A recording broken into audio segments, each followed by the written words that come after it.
skeleton for dinner.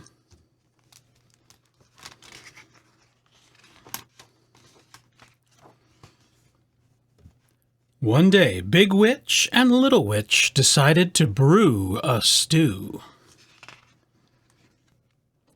They added all their favorite ingredients: shark fins and snake skins, spider silk and centaur's milk, catfish whiskers and banshee blisters. Big Witch took a taste. "This is so yummy," she said. "Let's invite our friends for dinner." "What fun," said Little Witch. "I'll make a list. Ghost, ghoul, and—" "Skeleton," boomed Big Witch. "We must have skeleton for dinner." Just then, Skeleton was clickety-clacking up the hill. As he reached the top, he saw Little Witch's list pegged to a tree. He heard what Big Witch said to Little Witch. "I think they want to have me for dinner," cried Skeleton. "I don't want to be eaten." His bones began to quake and shake. Before the witches saw him, he rat-a-bat-tatted down the hill and jingle-jangled as fast as he could to Ghosts. "The witches want me in their stew, and they want to eat you too," he screeched. "Oh, no," wailed Ghost, and she floated after Skeleton. They scooted by the graveyard where Ghoul was shoveling dirt. "Where are you going in such a hurry?" he asked. "The witches want us in their stew, and they want to eat you too," said Skeleton. "Yikes!" shouted Ghoul. "Let's go hide!" And he dashed after the others. Back on the hill, Little Witch said, "I'm off to invite our friends for dinner." And away she flew on her broomstick.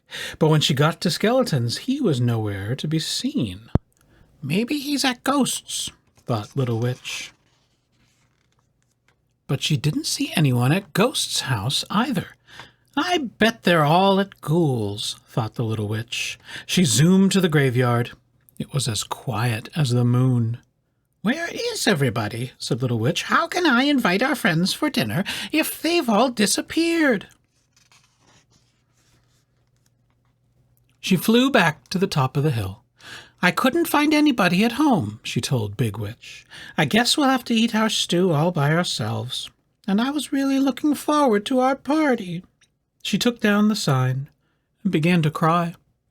Crow flew down and picked it up. "I think I know what's wrong." "Ah!" he cawed, and off he flew, flapping his wings. He went to Skeleton's. No skeleton. He went to Ghost's. No ghost. He went to Ghoul's. No ghoul. And then he saw footprints leading into the woods. He followed them to a big tree. Up, up, up he flew. "What are you doing here?" "Ah!" he asked Skeleton. "I came to tell you that the witches want you to come for dinner." "You mean that they want to eat us for dinner?" said Skeleton. "No, they want to have you for dinner," said Crow. "That means invite you for dinner." "Ah." "Oh," said Skeleton. "Well, that's different from what I thought. I'm hungry. Let's go." So Skeleton, Ghost, and Ghoul came down from the tree. They picked some poison ivy to take to the witches for their stew. When they got to the top of the hill, the witches were so happy to see them, their faces lit up like jack-o'-lanterns. "Come and eat," shouted Big Witch. "Have a seat," shouted Little Witch. "And we'll give you a treat," said both witches together. "It looks so yummy," said Skeleton, "that I wish I had a tummy." And they all had fun eating the witch's stew together.